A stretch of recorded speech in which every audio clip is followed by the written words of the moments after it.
सीता के साथ हुआ, लक्ष्मण जी का विवाह उर्मिला के साथ हुआ और भरत जी का विवाह मांडवी के साथ और शत्रुघ्न जी का श्रुत कीर्ति के साथ हुआ। इस प्रकार से चारों भाइयों का विवाह संपन्न हुआ। पुनः अवध में आए, समय व्यतीत हुआ, लेकिन कुछ समय के बाद एक दिन मंथरा के कहने पर माता कैकेयी ने सुनहु प्राण प्रिया भावत जी के महात्मा दशरथ से कहा कि हे प्राण प्रिय सुनो, देहु एक बर भरत ही टीका। मुझे मेरा एक वरदान, आपके पास मेरे 2 वरदान शेष हैं, तो उनमें से एक वरदान मुझे ये दे दो कि मेरे भरत को राजा बना, भरत का राज्याभिषेक। राम का राज्याभिषेक होने ही वाला था, लेकिन रातों ही रातों में तो ऐसी रचना रच गई। होना था अभिषेक राम का, वन को गए रघुवीर विधाता, अजब लिखी तकदीर, तकदीर का किसी को पता नहीं। सुबह राज्याभिषेक होने वाला, लेकिन सुबह होने से पहले ही तो वन को चले। माता कैकेयी ने वर मांगा, मेरे भरत को राजा बनाओ, उसका राज्याभिषेक हो और तापस वेश विशेष उदासी, 14 वर्ष राम वनवास। कई सारी बातें हैं इस चौपाई के अंदर। विद्वान लोग कहते हैं कि तपस्वी का वेश हो और मुनियों का वेश धारण करके सीता के साथ लक्ष्मण के साथ गए जंगल में, मुनियों का वेश बना करके। लेकिन कुछ लोग और भी अलग कुछ अर्थ करते हैं। तापस, तापस वेश और वेशेष, शेष कौन? लक्ष्मण।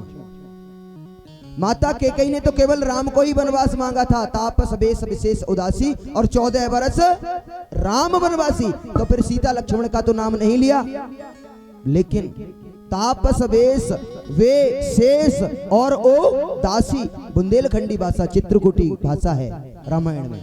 तो लिखते हैं कि वो शेष का अवतार लक्ष्मण और ओ दासी सीता, तीनों का वनवास होना चाहिए। महात्मा दशरथ ने जब सुना मूर्छित हो गए और कहने लगे, साज समय शानंद्र नप गया के कही गे, अज सुनिठुरता निकट किया, जन धर गयो सने।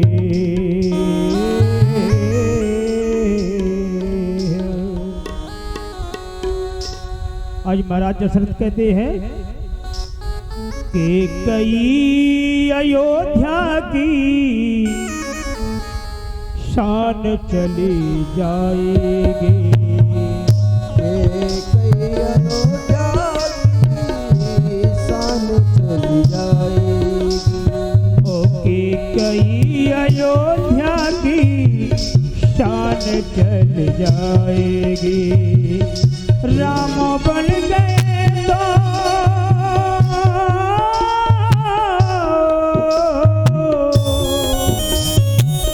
राम बन गए तो मेरी जान चल जाएगी, कि कहीं अयोध्या की शान चल जाएगी।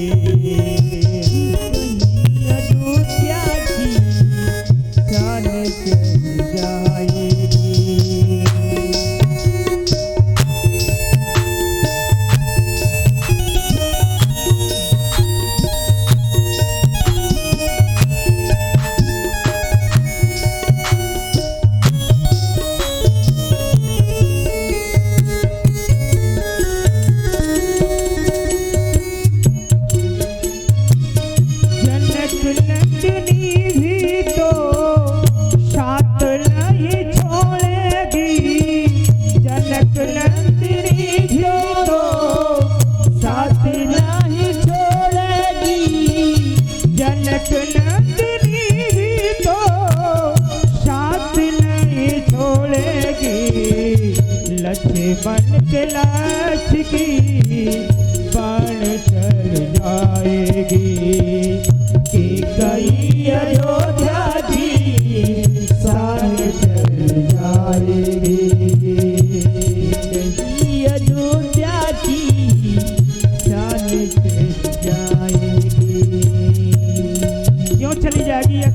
मांग लिया के कई ने, क्या मांगा है?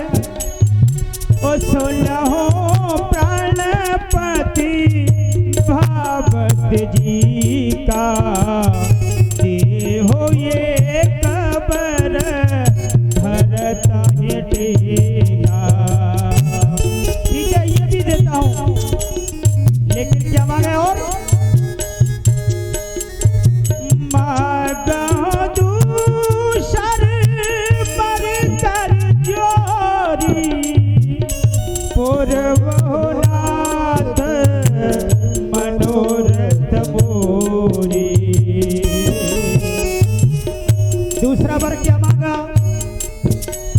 ओ तापस बेस विशेष उदासी, तापस बेस विशेष उदासी, 14 बरस राम बनवासी, 14 बरस राम बनवासी। ये सही तुमने जो भरत के लिए टीका मांगा वो सही था, लेकिन ये वरदान दूसरा मांगा ये ठीक नहीं किया। कहने लगे दशरथ कि कही अयोध्या की, कि कही अयोध्या की शान चल जाएगी। और राम बन गए तो मेरी, राम बन गए तो मेरी जान चल जाएगी। कि कही अयोध्या की शान चल जाएगी, कि कही अयोध्या की शान चल जाएगी। ओ 14 बरस वो वन में कैसे बिताएंगे, 14 बरस वो वन में कैसे बिताएंगे। वो 14 बरस वो वन में कैसे बिताएंगे। सारी अयोध्या की शान चल जाएगी, कि कई अयोध्या की शान चल जाएगी। ओ राम बन गए तो, राम बन गए तो मेरी जान चल जाएगी। कि कहीं अयोध्या की शान चल जाएगी, कहीं अयोध्या की शान चल जाएगी। और महाराज कहने लगे सुनो कि गई, आज तुमने ये कर्म कर दिया, अपनी जिद पड़ी तो, लेकिन नारी का कोई विश्वास नहीं करेगा। क्या बताया है? विश्वास नारी का कोई ना करेगा यूं, विश्वास नारी का कोई ना करेगा यूं, विश्वास नारी का कोई ना करेगा यूं। दुनिया से तेरी पहचान चल जाएगी, दुनिया से तेरी पहचान चल जाएगी। तेरे नाम के कही है, लेकिन के कही तेरा नाम कोई नहीं रखेगा। तेरी पहचान अवश्य चली जाएगी, और तेरी पहचान चली जाएगी, इधर मेरी जान चली जाएगी। ओ कि कहीं अयोध्या की शान चल जाएगी, कि कहीं अयोध्या की शान चल जाएगी। ओ राम बन गए तो मेरी, राम बन गए तो मेरी जान चल जाएगी। कि कहीं अयोध्या की शान चली जाए। बोले भक्तवत्सल भगवान की जय।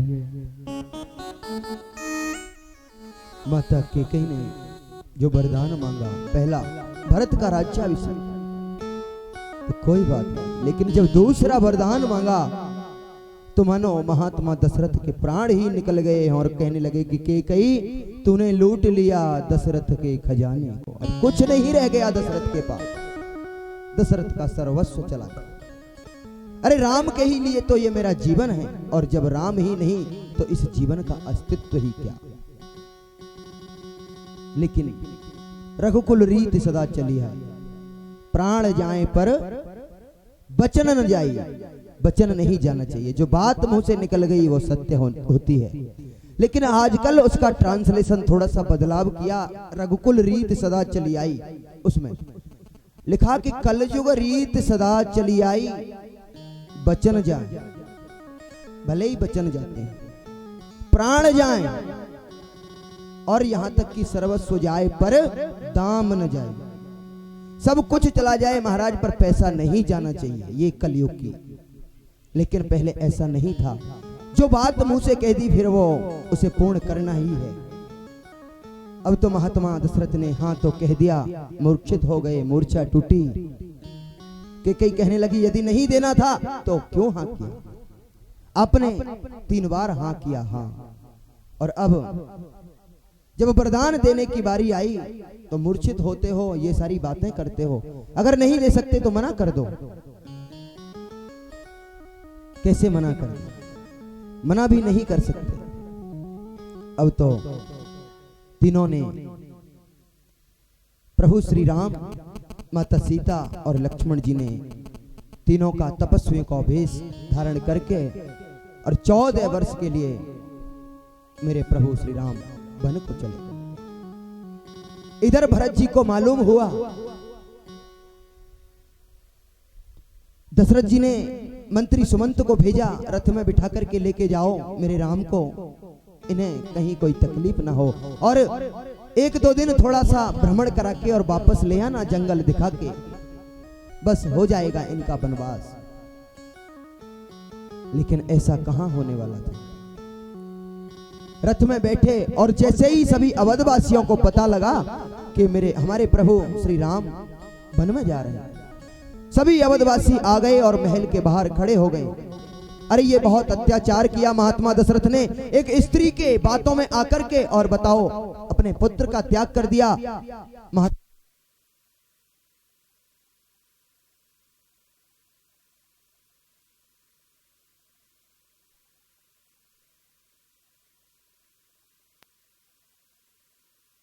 जिसको निकालने हैं वो प्रेम से बोले राधे राधे। अब तो महात्मा दशरथ ने मंत्री सुमंत से कहा कि जाओ भ्रमण करा के ले आना। सभी अवधवासी आए और बोले हम भी साथ ही चलेंगे प्रभु, हम भी आपके बिना नहीं रह सकते, हमारा तो जीवन ही आपसे है, तो आपके बिना हम कैसे रह सकते हैं। प्रभु ने सबको समझाया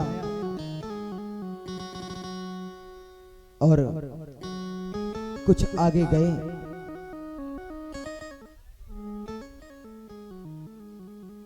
रात्रि का समय हो गया, रुक गए, सभी अवधपुरवासी वहीं सो गए।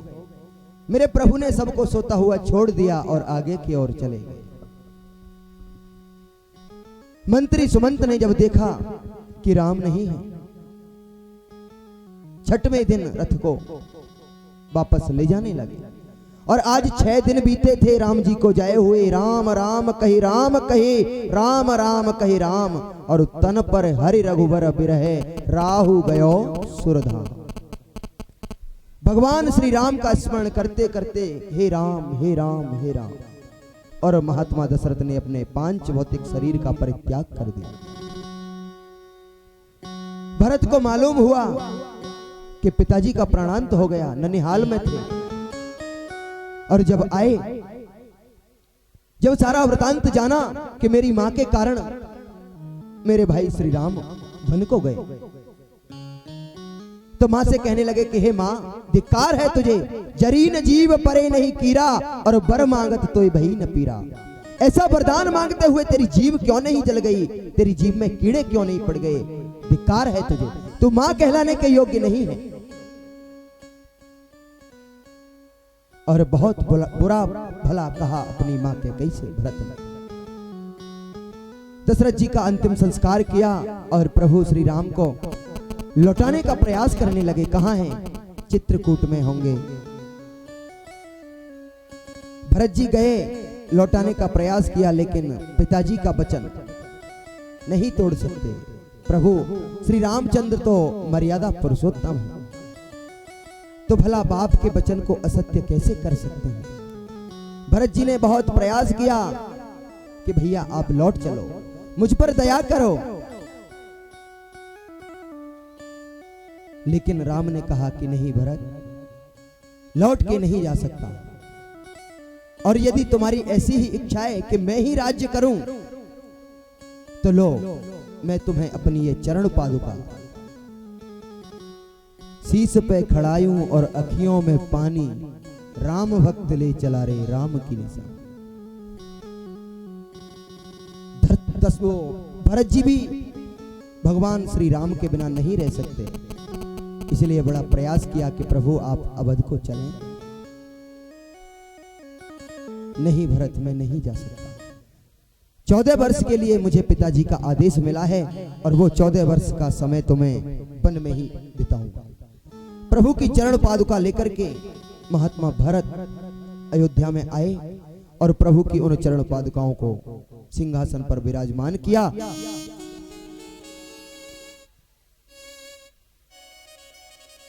इसके बाद अत्रि मुनि के आश्रम में गए मेरे प्रभु श्री राम।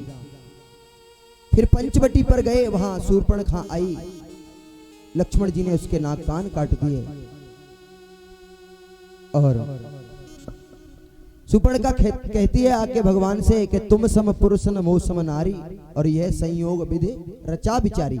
ये बड़ा अच्छा संयोग बनाया है विधाता ने, मुझ जैसी तो कोई स्त्री नहीं है रूपवती सुंदर, और तुम जैसा कोई सुंदर पुरुष नहीं, इसलिए फिर देरी किस बात की, शादी कर लेते हैं, विवाह कर लेते हैं। राम जी ने कहा भैया हमारा तो हो चुका है, शादी हमारी तो हो गई, लेकिन हमारे भ्राताश्री को पूछ लो यदि ये कर लें तो। और जब लक्ष्मण जी की ओर गई तो लक्ष्मण जी को क्रोध आया और उसकी नाक को काट लिया, उसके नाक कान काट लिए। अब तो नाक कान में से जब खून निकलने लगा, रक्त निकलने लगा, दौड़ने लगी, चिल्लाने लगी, अरे ये क्या हुआ। जाकर के अपने भाइयों को बताया कि लक्ष्मण ने मेरे नाक कान काट दिए। तो शूर्पणखा के भाई खर और दूषण दोनों आए, प्रभु ने दोनों का उद्धार किया। इसके बाद मारीच सोने का मृग बन करके आया रावण की आज्ञा पाने के बाद, और सुखदेव स्वामी ने कहा कि परीक्षित आदौ राम तपोवनादिगमनम हत्वा मृगम कांचनम वैदेही हरणम जटायु मरणम लंकापुरी दाहनम। एक श्लोक में पूरी राम कथा कह दी। तो परीक्षित कहने लगे कि महाराज ऐसे नहीं, विस्तार से बताओ फिर क्या हुआ। तो सुखदेव स्वामी कहते हैं कि अगर विस्तार करने लगे सारी कथाओं का, प्रत्येक प्रसंग का यदि ऐसे ही विस्तार किया जाएगा तो फिर समय बहुत लेट हो जाएगा।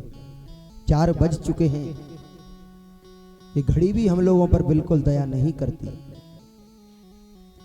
और यदि सारी कथा इस विस्तार से इस कथा को कहने लगे तो फिर भगवान का जन्म करना भी अभी बाकी है, कृष्ण जन्म भी होना है। तो प्रभु के 14 वर्ष पूर्ण हुए, अवध में पुनः लौट करके आए। अयोध्या में बहुत वर्षों तक राज्य चलाया।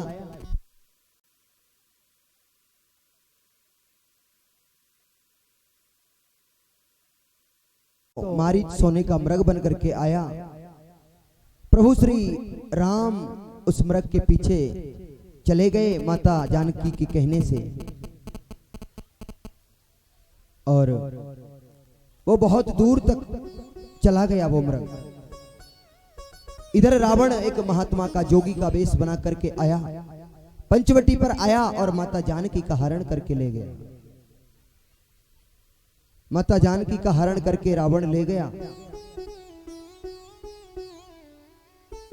प्रभु की हनुमान के द्वारा सुग्रीव से मित्रता हुई, सुग्रीव को अपना मित्र बनाया, और फिर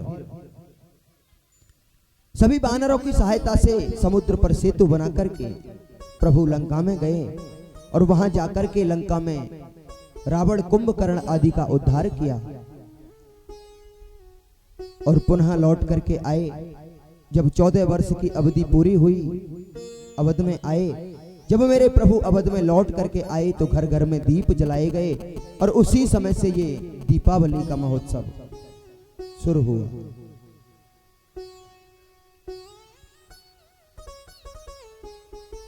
और अब सुखदेव स्वामी कहते हैं कि परीक्षित, ये तो हुआ सूर्य वंश का वर्णन और अब मैं तुम्हें सुनाऊंगा चंद्र वंश का वर्णन। तो परीक्षित कहने लगे कि ठीक है महाराज, सुनाइए।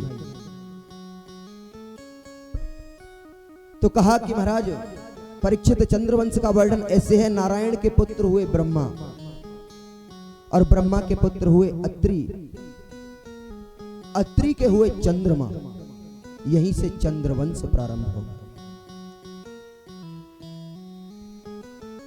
चंद्र के हुए बुध और बुध के हुए पुरूरवा, इसी वंश में आगे चलकर के हुए गाधी और गाधी के हुए विश्वामित्र। गाधी की पुत्री सत्यवती से जमदग्नि हुए और जमदग्नि से हुए परशुराम। इसी वंश में आगे चलकर के राजा रंतिदेव हुए, देवमीण हुए और ये जो देवमीण की पत्नी, इनसे अर्जन्य और पर्जन्य, एक पत्नी से और दूसरी पत्नी से हुए सूरसेन, और सूरसेन के हुए महात्मा वसुदेव, और वसुदेव के यहां मेरे प्रभु श्री कृष्ण का अवतार हुआ। ये थी परीक्षित कृष्ण कथा। जब सूक्ष्म रूप में ऐसे बताया परीक्षित को, तो परीक्षित कहने लगे कि महाराज आपने आज तक सारी कथा तो इतने विस्तार से सुनाई, लेकिन जो श्री कृष्ण हमारे सर्वस्व हैं, जिन्होंने मेरे दादाओं की परदादाओं की हमेशा रक्षा की, जिनकी कृपा से मैं भी आज इस दुनिया में हूं, और उन्हीं श्री कृष्ण की कथा आपने छोटी सी इतने 2 मिनट में कह के खत्म कर दी। विस्तार से कहिए, मैं सुनना चाहता हूं। तो सुखदेव स्वामी कहते हैं कि राजन ठीक है, आज 4 दिन हो गए आपको कथा सुनते सुनते, 4 दिन से लगातार सुन रहे हो। अब थोड़ा जलपान कर लो, जाओ कुछ चाय नाश्ता हल्का फुल्का ले लो। परीक्षित कहने लगे महाराज, जब किसी व्यक्ति को अच्छा सुंदर रसगुल्ला खाने को मिले, बढ़िया रबड़ी खाने को मिले, तो फिर वो गुड़ को क्यों खाएगा? गुड़ खाकर के अपना मुंह का स्वाद क्यों खराब करेगा? तो महाराज आप जो मुझे अमृत पिला रहे हैं, इससे बड़ी चीज और दूसरी कोई नहीं हो सकती। ना ही मुझे जल की आवश्यकता है, ना ही मुझे और किसी दूसरी वस्तु की आवश्यकता है। बस आपके मुख से निकलने वाली ये अमृतमयी गंगा मुझे श्रवण करने को मिलती रहे बस। परीक्षित का जब इतना श्रद्धा भाव देखा सुखदेव जी ने, तो कहने लगे कि परीक्षित सुनो, जब जब होए धर्म के हानि, जब जब होए धर्म के हानि, जब जब होए धर्म के हानि, जब जब होए धर्म के हानि,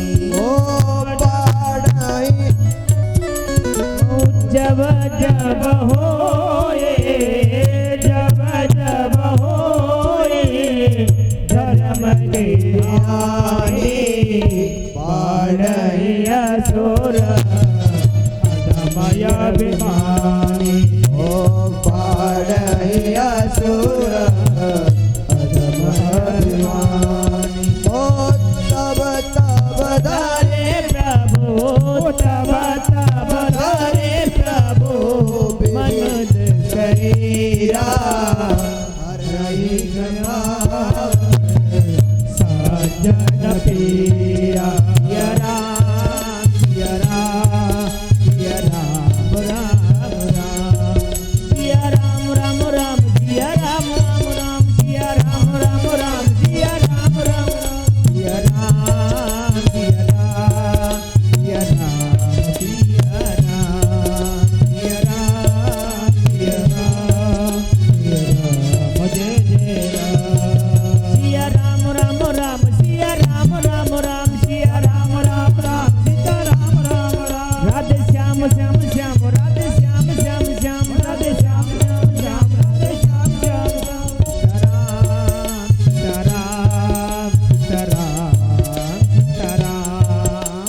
राम जय राम मेरे राम जय राम। ओ श्री राम जय राम मेरे राम जय राम। बोले भक्त वत्सल भगवान की जय हो। सुखदेव स्वामी कहने लगे कि जब जब होए धर्म की हानि और बाढ़े असुर अधम अभिमानी। जब जब धर्म की हानि होती है, धर्म कमजोर पड़ता है, तब तब धरे प्रभु विविध शरीरा हरे कृपा निधि सज्जन पीरा। प्रभु अनेकों रूप लेकर के इस धराधाम पर आते हैं और इस पृथ्वी के भूभार को मिटाते हैं।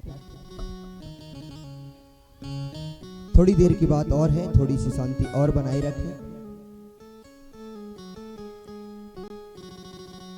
तो कहने लगे,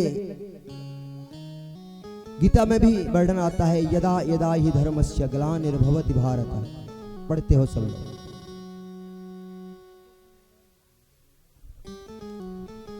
माता पृथ्वी पर जब पाप बढ़ने लगा तो माता पृथ्वी ब्रह्मा जी के पास गई, प्रभु मेरी रक्षा करो, बहुत अत्याचार, बड़ा पाप होने लगा है मेरे ऊपर। ब्रह्मा जी ने कहा, देवी चलिए। नारायण के पास ब्रह्मा जी और माता पृथ्वी दोनों गए। तो पृथ्वी भगवान से कहने लगी कि प्रभु मेरे ऊपर बड़ा अत्याचार होता है, लोग बड़ा पाप करते हैं, मेरी रक्षा करो। तो भगवान ने आश्वासन दिया माता पृथ्वी को, गाय का रूप बनाकर के गई। तो भगवान पृथ्वी माता से कहते हैं कि देवी वसुदेव ग्रहे साक्षात भगवान पुरुषः परः जनिष्यते प्रत्यार्थम सबम संभवन्तु सुरस्त्रियः। हे देवी, हे पृथ्वी, मथुरा में वसुदेव के यहाँ, गोकुल में वसुदेव के यहाँ प्रभु का अवतार होगा। आप धैर्य रखें। माता पृथ्वी ने कहा ठीक है। और अब सुखदेव स्वामी कहते हैं कि परीक्षित,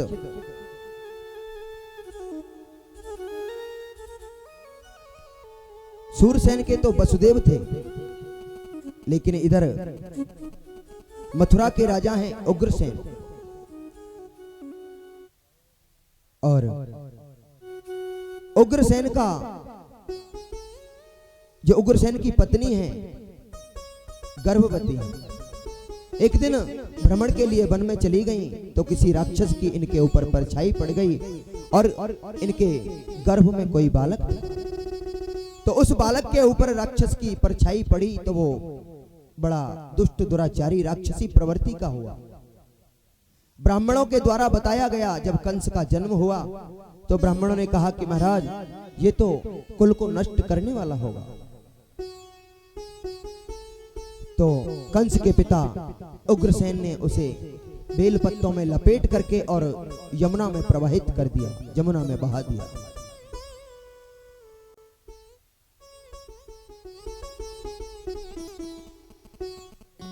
और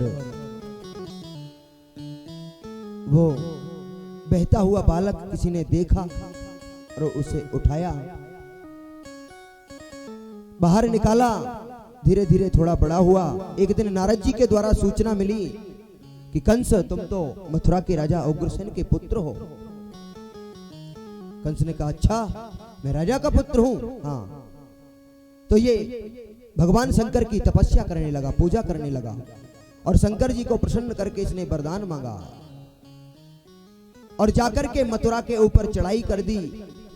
अपने पिता उग्रसेन को बंदी बना लिया, जेल में, कारागार में डाल दिया।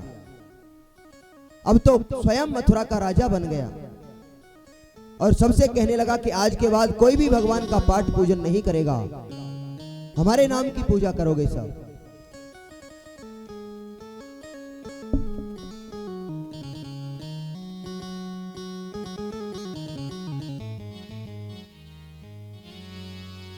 एक बार प्रेम से बोलो राधे राधे। कहने लगा आज के बाद यदि पूजा कोई करेगा तो वो केवल हमारे नाम, भगवान के नाम की नहीं। अगर कोई आहुति भी डालेगा तो कंसाय स्वाहा, ऐसा बोलोगे आप। अब तो बड़े अत्याचार करने लगा, ऋषि मुनियों को, संतों को कष्ट देने लगा, परेशान करने लगा। कुछ समय व्यतीत हुआ और इसके एक चचेरी बहन है कंस की, देवकी। तो इसके मन में विचार आया कि ये मेरी चचेरी बहन देवकी है, इसका विवाह कर देना चाहिए, विवाह के योग्य हो गए। महात्मा वसुदेव के साथ देवकी का विवाह कर दिया और विवाह करने के पश्चात जब विदाई होने लगी, माता देवकी को जैसे ही रथ में बिठाने के लिए अपनी गोदी में उठाया तो आकाशवाणी हुई, अरे कंस, आज तू जिस देवकी का विवाह इतने धूमधाम से कर रहा है, कुछ समय के बाद इसी का 8वां गर्भ तेरा काल होगा। कंस ने कहा इसका 8वां गर्भ मेरा काल होगा? हाँ, तेरा काल होगा। घबराने लगा, तब तो मैं नहीं इसे विदा करता, और मारने लगा, मैं इसे जिंदा नहीं छोड़ूंगा, मार दो।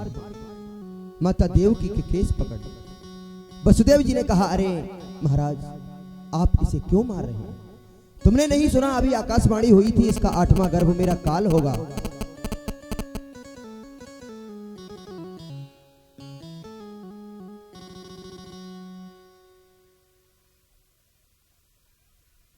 तो कहने लगे वसुदेव जी की राजन, तुम्हें इस देवकी से तो कोई भय नहीं ना, इसके 8वें गर्भ से, 8वें पुत्र से ही तो भय है। हाँ, तो ऐसा करो, आप मेरे यहां बंदी बन के रहो, जब तक तुम्हारे 8 पुत्र नहीं हो जाते मैं तुम्हें जेल के अंदर रखूंगा। वसुदेव ने कहा ठीक है, और वसुदेव देवकी दोनों को हाथों में हथकड़ी, पैरों में बेड़ी डाल करके और कारागार के अंदर डाल दिया। कारागार में डाल दिया। कालांतर में पहले पुत्र हुए कीर्तिमान। कंस ने बड़ी सुरक्षा कर रखी है, बड़े पहरेदार लगा रखे हैं कि जैसे ही कोई पुत्र हो तो आप हमें सूचना करिए। अब तो जब जैसे ही पहला पुत्र हुआ, कंस के पहरेदारों ने तुरंत जाकर के कहा महाराज आ गया पहला, और कंस ने लिया और उसे मार दिया। पहला पुत्र कीर्तिमान हुआ, उसे मार दिया। इसी प्रकार क्रमशः 6 पुत्रों को कंस ने मार दिया। और अब 7वें में आए प्रभु के भाई बलिराम। प्रभु ने देखा, योग माया को आदेश दिया कि जाओ माता देवकी के गर्भ से निकाल करके माता रोहिणी के गर्भ में, वसुदेव जी की दूसरी पत्नी है माता रोहिणी, तो देवकी के गर्भ से निकाल करके बलदाऊ भैया को और माता रोहिणी के गर्भ में स्थापित कर दिया। कंस ने कहा 7वां क्या हुआ, अभी तक नहीं आया? महाराज वो तो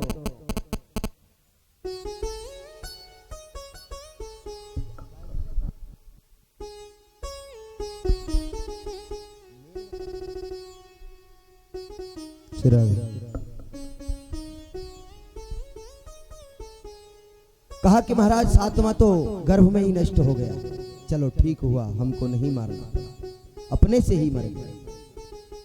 अब 8वें की तैयारी है, 8वां भी आने वाला है। और 8वां कौन है? 8वें है मेरे प्रभु श्री बालकृष्ण लाल। अब तो महाराज 8वें गर्भ में मेरे प्रभु आए। सभी देवी देवताओं को पता लगा कि प्रभु गर्भ में आ गए हैं, तो देवताओं ने, सभी देवी देवताओं ने आकाश मंडल से पुष्प वृष्टि करते हुए, सुमन वृष्टि करते हुए मेरे प्रभु का स्वागत करने लगे। स्वागतम कृष्णा, स्वागतम कृष्णा, कृष्ण सुस्वागतम कृष्ण। हो स्वागतम कृष्ण स्वागतम कृष्ण स्वागतम कृष्ण स्वागतम कृष्ण स्वागतम सुस्वागतम शरणागतम कृष्ण स्वागतम सुस्वागतम शरणागतम कृष्ण। स्वागतम सुस्वागतम शरणागतम कृष्ण स्वागतम सुस्वागतम शरणागतम कृष्ण। स्वागतम कृष्ण स्वागतम कृष्ण बोलिए सभी ताली की सेवा करते हो स्वागतम सुस्वागतम शरणागतम कृष्ण स्वागतम सुस्वागतम शरणागतम कृष्ण। हो स्वागतम स्वागतम कृष्ण स्वागतम कृष्ण शरणागतम कृष्ण। हो स्वागतम कृष्ण शरणागतम कृष्ण हो स्वागतम कृष्ण शरणागतम कृष्ण। हो स्वागतम सुस्वागतम शरणागतम कृष्ण स्वागतम सुस्वागतम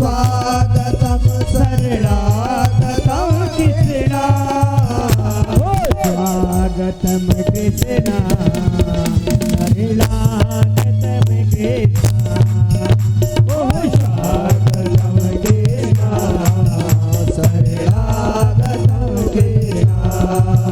हो स्वागतम कृष्ण शरणागतम कृष्ण। हो स्वागतम कृष्ण शरणागतम कृष्ण। हो स्वागतम कृष्ण शरणागतम कृष्ण। स्वागतम कृष्ण शरणागतम कृष्ण। स्वागतम कृष्ण शरणागतम कृष्ण बोलिए भक्तवत्सल भगवान की जय सत्यव्रतम सत्य परम त्रिसत्यम सत्यस्य योनिम निहितम च सत्य। जो त्रिकाला वादित सत्य है। पहले भी भागवत का जब प्रथम दिवस था तब भी आपने श्रवण किया था कि सत्य की वंदना की भागवत में और किसी की वंदना नहीं की, केवल सत्य की, क्योंकि सत्य हर किसी के अंदर प्रतिष्ठित है। बिना सत्य के इस संसार में कोई भी नहीं। सत्य सबके अंदर समाया हुआ है, इसलिए यहां भी सत्य का वंदन किया। एक बार प्रेम से बोलो राधे राधे। अब तो देवताओं ने प्रभु का बड़ा स्तुति की और अब तो धीरे धीरे आ रहा है महाराज भादों का महीना।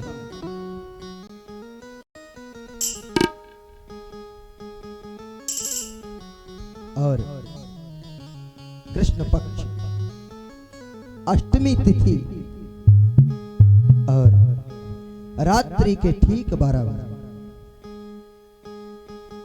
मेरे प्रभु का जेल के अंदर प्राकट्य हुआ। चतुर्भुज रूप लेकर के शंख चक्र गदा पद्म आदि सब धारण करके मेरे प्रभु आए।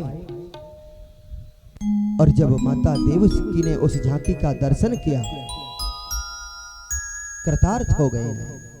लेकिन मां कहने लगी कि ऐसे बालक नहीं होते, बालक के 2 हाथ होते हैं, 4 भुजा नहीं होते। ये शंख चक्र गदा पद्म ये पीतांबर छोटे बालकों के पास नहीं होता। छोटे बालक जैसे बनो आप, तो कहने लगे गोविंद के मैया, यदि हम छोटे बालक बन गए तो फिर हम आपकी रक्षा नहीं कर सकते मामा जी से, फिर तो आपको ही हमारी रक्षा करनी पड़ेगी। और इधर रात्रि के ठीक 12 बजे प्रभु का प्राकट्य हुआ। महात्मा वसुदेव ने प्रभु के प्राकट्य होते ही वसुदेव देवकी की बेड़ी हथकड़ी सारे बंधन अपने आप खुल गए। सभी पहरेदार सो गए, किसी को कुछ भी पता नहीं।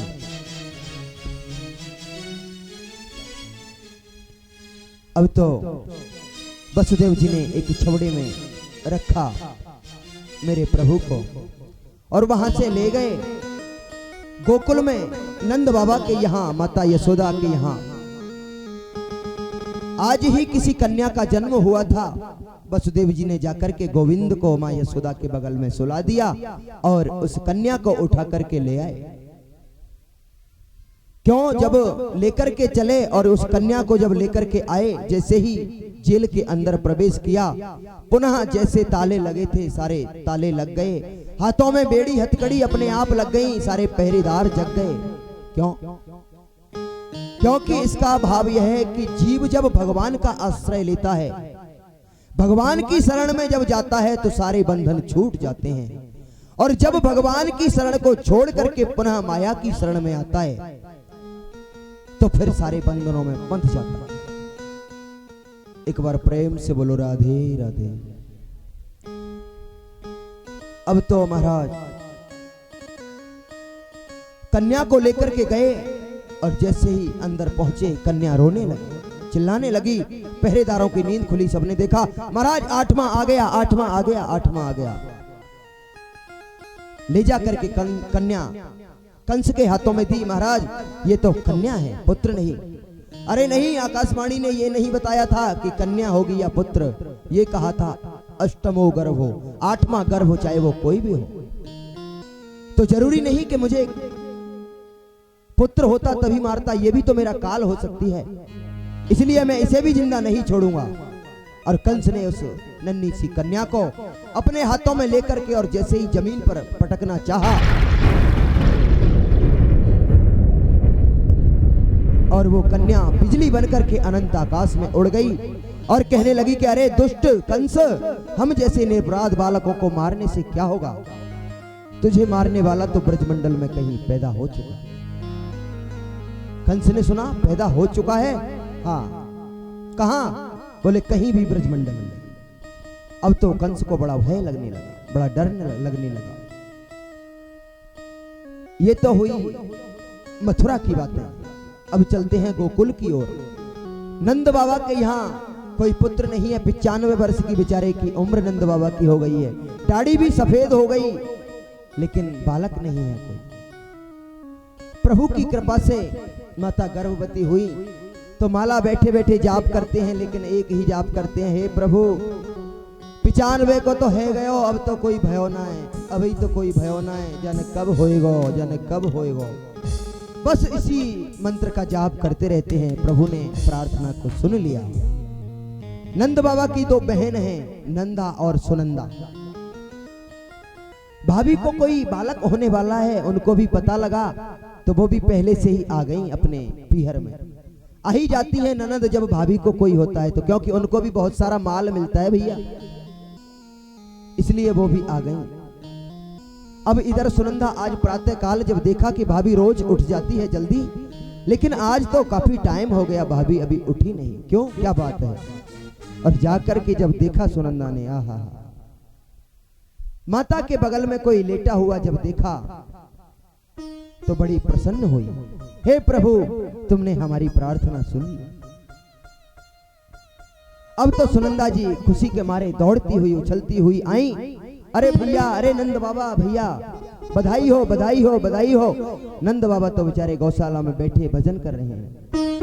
काहे बात की बधाई हो बहन, काहे बात की बधाई हो? अरे भैया, तुमने जो सुंदर दान किया, ब्राह्मणों को भोजन कराया, इतने व्रत अनुष्ठान पूजा पाठ यज्ञ तप आदि किए, उन सब का फल हमें मिल गया है। क्या हुआ? तो सुनंदा जी कहने लगे कि भैया लाला भयो है, आहा लाला भयो है। जब नंद जी ने सुना कि लाला भयो है, आहा आज तो 95 वर्ष के नंद बाबा और एकदम से 16 वर्ष के हो गए। आहा जवानी आ गई साहब। अब तो नंद बाबा दौड़े दौड़े यमुना में गए, जाकर के स्नान किया, डुबकी लगाई और आकर के सुंदर वस्त्र पहने। और अब तो जब नंद बाबा के यहाँ लाला हुआ तो ये बात सारे ब्रजमंडल में एकदम हवा की तरह फैल गई महाराज कि नंद बाबा के यहाँ लाला भयो है, नंद बाबा के यहाँ लाला भयो है। अब तो सभी ब्रजवासी लोग, ब्रज की गोपियां, सबको जब पता लगा कि नंद बाबा के यहाँ लाला हुआ है तो सभी ब्रजवासी, ब्रज की गोपी ग्वाल बाल सभी माँ यशोदा के द्वार पर बधाई देने के लिए आते हैं। तो आइए हम भी चलते हैं ब्रजवासियों के साथ माँ को बधाई देने।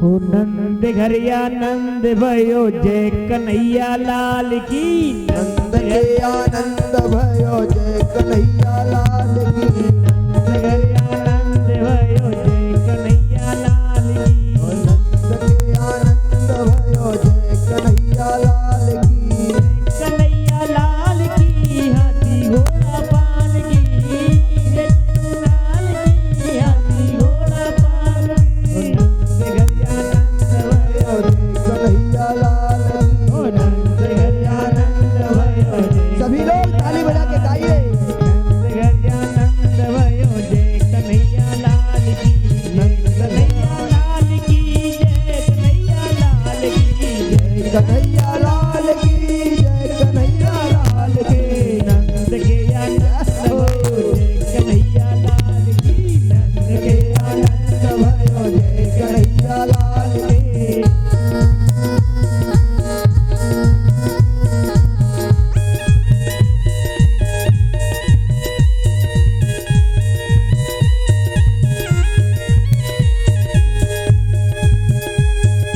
कौन को दीने हाथी घोड़ा, कौन को दीने पाल की, कौन को दीने हाथी घोड़ा, कौन को दीने पाल की, नंद घर आनंद भयो जय कन्हैया लाल की, नंद घर आनंद भयो जय कन्हैया लाल के, जय कन्हैया लाल की बंसी वाले ग्वाल की, जय कन्हैया लाल की बंसी वाले ग्वाल की, नंद घर आनंद भयो जय कन्हैया लाल की, नंद घर आनंद भयो जय कन्हैया लाल के, बोले बांके बिहारी लाल की जय।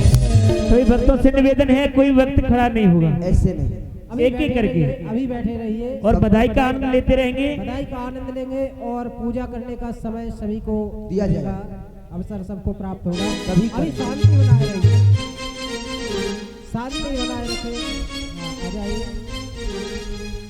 बस बैठ गए सभी लोग।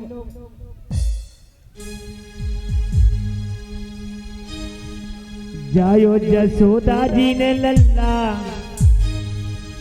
हो जायो जसोदा जी ने लल्ला, मोहल्ला में हल्ला सो मची गयो, जायो जसोदा जी ने लल्ला, मोहल्ला में हल्ला सो मची गयो, हल्ला सो मची गयो, गुल्ला सो मची गयो, हल्ला सो मची गयो, गुल्ला सो मची गयो, हल्ला सो मची गयो, गुल्ला सो मची गयो, हल्ला सो मची गयो, गुल्ला सो मची गयो, जायो जसोदा जी ने लल्ला, मोहल्ला में हल्ला सो मची गयो, जायो जसोदा जी ने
जी ने लल्ला मोहल्ला में हल्ला समझ गयो आयो जसोदा जी ने लल्ला मोहल्ला में हल्ला समझ गयो आयो जसोदा जी ने लल्ला मोहल्ला में हल्ला समझ गयो बाबा लुटावे अन्न धन सोना बाबा लुटावे अन्न धन सोना बाबा लुटावे अन्न धन सोना बाबा लुटावे अन्न धन सोना भैया लुटावे छाप छल्ला मोहल्ला में हल्ला समझ गयो आयो जसोदा जी ने मोहल्ला में हल्ला समझ गयो अल्लाह तो बच गयो अल्लाह तो बच गयो अल्लाह तो बच गयो आयो जसोदा जी ने लल्ला मोहल्ला में हल्ला समझ गयो आयो जसोदा जी ने लल्ला मोहल्ला में हल्ला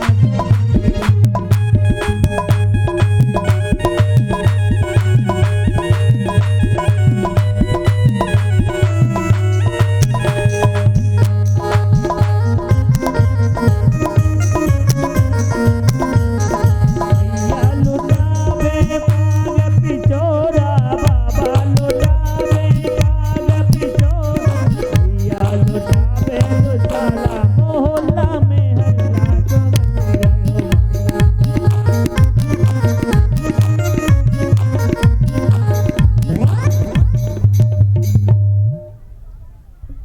ऐसा ना करें, ऐसे नहीं करें कोई भी लोग, सभी शांति से, सबका नंबर आएगा बारी।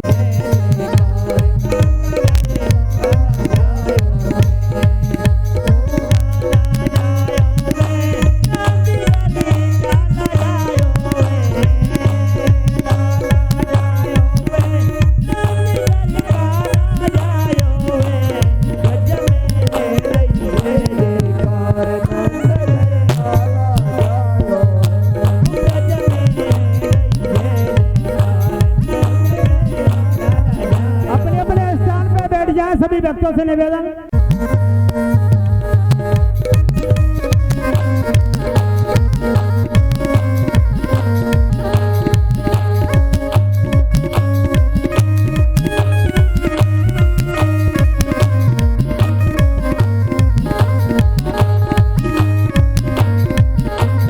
हरे बाल बाल सब हिल मिल गावे बाल बाल सब हिल मिल गावे युद्ध युद्ध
नंद के लाला की जय।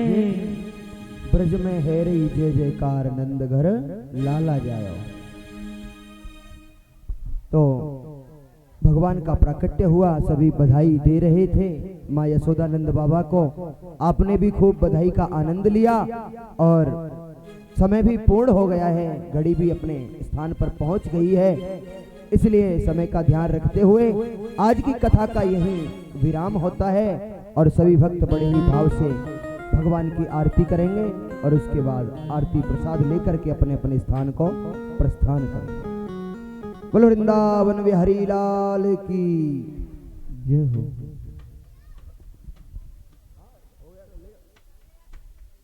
कृष्ण की कीजे आरती बालक कृष्ण की कीजे अपनो जन्म सफल कर लीजे, अपनो जन्म सफल कर लीजे। यशोदा को परम दुलारो, श्री यशोदा को परम दुलारो, बाबा की अखियन को तारो, बाबा की अखियन को तारो। गोपिन की प्राणन सो प्यारो, गोपिन के प्राणन को प्यारो। इन पर प्राणन चावर कीजे, इन पर प्राणन चावर कीजे। आरती बालक कृष्ण की कीजे, आरती बालक कृष्ण के कीजे। बलिदाऊ को छोटो भैया, बलिदाऊ को छोटो भैया। कनुआ कह कर बोलती मैया, कनुआ कह बोलती मैया। परम मुदिति मन लेती भलैया, परम मुदित मन लेते भलैया। ये छबिने नन में भर लीजे, ये छबिने नन में भर लीजे। आरती बालक कृष्ण की कीजे, आरती बालक कृष्ण की कीजे। अपनो जन्म सफल कर लीजे, अपनो जन्म सफल कर लीजे। ओ धीरा दावर सुगर कन्हैया, धीरा दावर सुगर कन्हैया। ब्रज जन को नवनीति खिवैया, ब्रज जन को नवनीत खिवैया। कतही मन लेत चुरैया, कतही मन लेत चुरैया। अपनो सर्वस इनको दीजे, अपनो सर्वस अपनो दीजे। आरती बालक कृष्ण की कीजे, आरती बालक कृष्ण की कीजे। तो तरी बोलन मधुर सुहावे, तो तर बोलन मधुर सुहावे। सकन संग खिलत सुख पावे, सकन संग खिलत सुख पावे। सोई जुगति जो इनको भावे, सोई सुगति जो इनको भावे। अब इनको अपनो कर लीजे, आरती बालक कृष्ण के कीजे। अपनो जन्म सफल कर लीजे, आरती बालक कृष्ण की कीजे। कर्पूरी गौरम करुणावतारम, संसार सारा भुजगे जयहारम। सदा वसंतम हृदयारविंदे भवा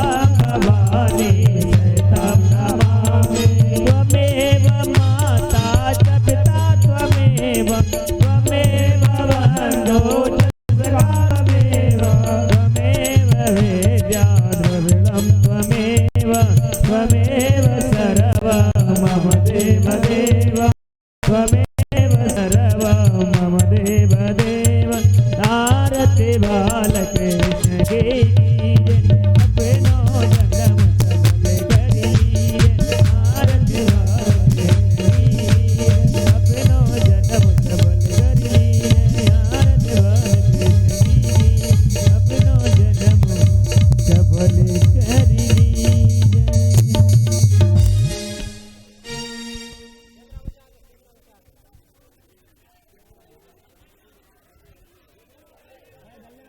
ओम महादेव शांतिरंतरिक्षगुण शांति पृथ्वी शांतिरापः शांतिरोगदया शांति वनस्पतया